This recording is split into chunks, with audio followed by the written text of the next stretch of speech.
Chapter number 8 electric field question 1 है calculate the value of two equal charges if they repel one another with a force of 0.1 newton when situated 50 centimeter apart in a vacuum.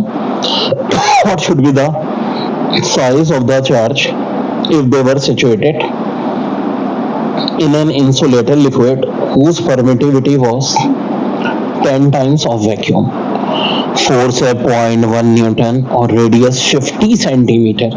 Convert करो 100 से divide करके 0.5 metre हो जाएगा. क्यों चाहिए हमें?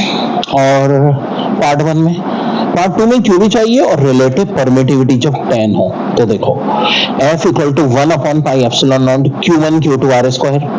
Q चूंकि सेम है इसलिए Q स्क्वायर हो जाएगा. Q स्क्वायर को एक तरफ ले लो, F upon R square of course F R square upon के, 4 पाई एप्सिलॉन नॉट को के भी कहते हैं, 1 अपॉन 4 पाई एप्सिलॉन नॉट को. अब के की वैल्यू 9 इंटू 10 की पावर 9, फोर्स 0.1 न्यूटन दी हुई है और रेडियस 0.5 मीटर. देखो ये भी हमने निकाले, पुट करते हैं. क्यू स्क्वायर 2.7 इंटू 10 की और माइनस 12 आ जाएगा, तो रूट लें 10 की और माइनस 12 का माइनस 6 हो जाएगा, 2.6 का 1.664 हो जाएगा, 1.67 माइक्रो कूलम. अब पार्ट 2 में देखो रिलेटिव परमिटिविटी आ गई. फर्क है, यहाँ सिर्फ परमिटिविटी ऑफ फ्री स्पेस थी, अब ये भी आ गई. तो ये पूरी चीज तो क्या हो जाएगी 1/4 पाई एप्सिलॉन नॉट, डिवाइड कर रहे हैं एप्सिलॉन आर से. क्यू स्क्वायर को एक तरफ कर लो, एफ आर स्क्वायर अपॉन के और अब एप्सिलॉन आर 10, सब कुछ मल्टीप्लाई करो, क्यू स्क्वायर आएगा 27 इंटू 10 की और माइनस 12. क्यू के लिए रूट ले लो, 27 का रूट 5.19 माइनस 12 का minus 6. Of course approximately 5.2 micro coulomb is your answer. How far apart must two proton be if the magnitude of question 2 है इलेक्ट्रिक फील्ड का, electromagnetic force acting on either one due to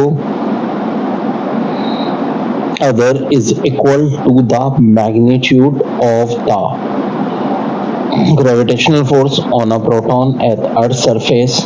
mass of proton of course fix होता है 1.67 into 10 की minus 20 के 7 kg. Force of gravity की कह रहे हैं और चार्ज ऑफ प्रोटॉन दिया हुआ है. आप देखो हमें रेडियस चाहिए जब ना ग्रेविटेशनल फोर्स और इलेक्ट्रिक फोर्स इक्वल हो.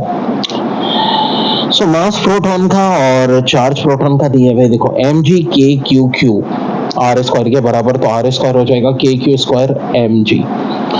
एम और जी की वैल्यू पुट करो, के की वैल्यू पुट करो, सॉल्व करो. तो ये देखो जब इसे सॉल्व करेंगे सारी वैल्यूज को, 9 इंटू 10 की 9 क्यू स्क्वायर 1.6 इंटू 10 की माइनस 19 स्क्वायर प्रोटॉन का मास, तो ये रिजल्ट आएगा 0.11 मीटर. 0.11 मीटर. अब देखो बहुत इंपॉर्टेंट है.